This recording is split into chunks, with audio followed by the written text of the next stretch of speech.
Hey everybody, Jason Lauren here, owner and head scout of ScoutU, to talk about this week's recruiting tip. This week what I want to talk about is the NCAA Eligibility Center. So what the Eligibility Center is it determines if a student athlete is eligible to play at NCAA schools. So you can register at the NCAA Eligibility Center by going to eligibilitycenter.org. You have to register before you can do an official visit with a school, or before you can sign a national letter of intent with a school. Your coach or guidance counselor cannot register for you. It's something you have to do yourself. So once you get onto the NCAA website, you're going to see two different options. There's going to be a certification account, which is for athletes that have a goal or desire to play at the Division I or Division II levels, where you can get an athletic scholarship.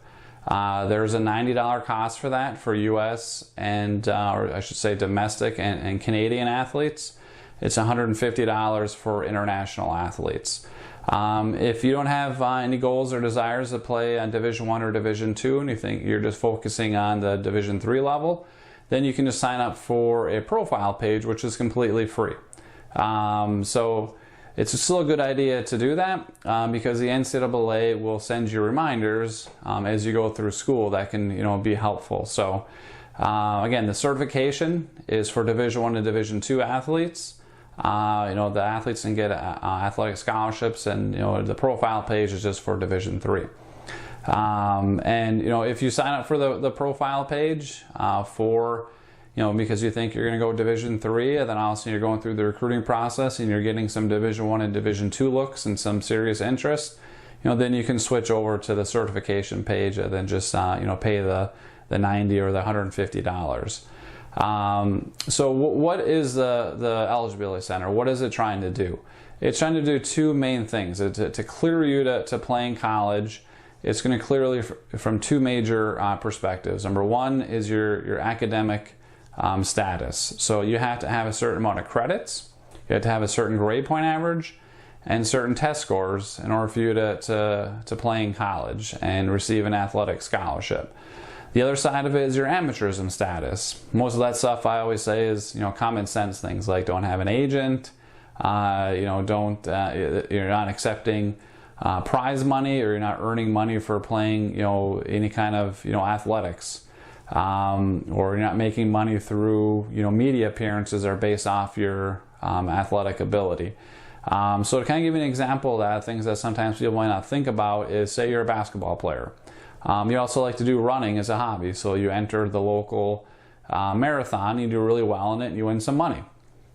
You can't accept that prize money. That's earning money for your athletic abilities, and the NCAA might rule you ineligible because you're making money off your athletic talent.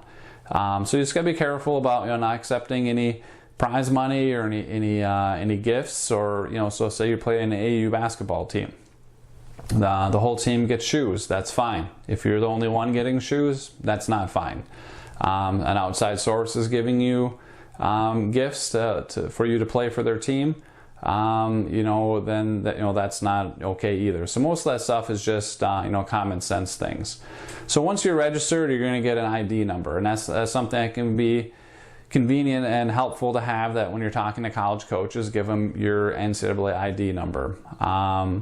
And then as you complete classes and you take the ACT or SAT, you can update it. So you don't have to wait until you take the ACT or SAT to register. You can register as early as after your freshman year. Once you actually have some classes that you've completed, then you can go ahead and register, then just update it as you're making your way through high school. And then once you get through your junior year, ask your guidance counselor to send your official transcripts to the NCAA, just to confirm that you're on track to being eligible. So those are all the things about the NCAA Eligibility Center. The NAI also has an Eligibility Center. Theirs is playnai.org. So again, the NCAA is eligibilitycenter.org, and the NAI is playnai.org. So check out the websites, and they're very detailed. It follows you through step by step.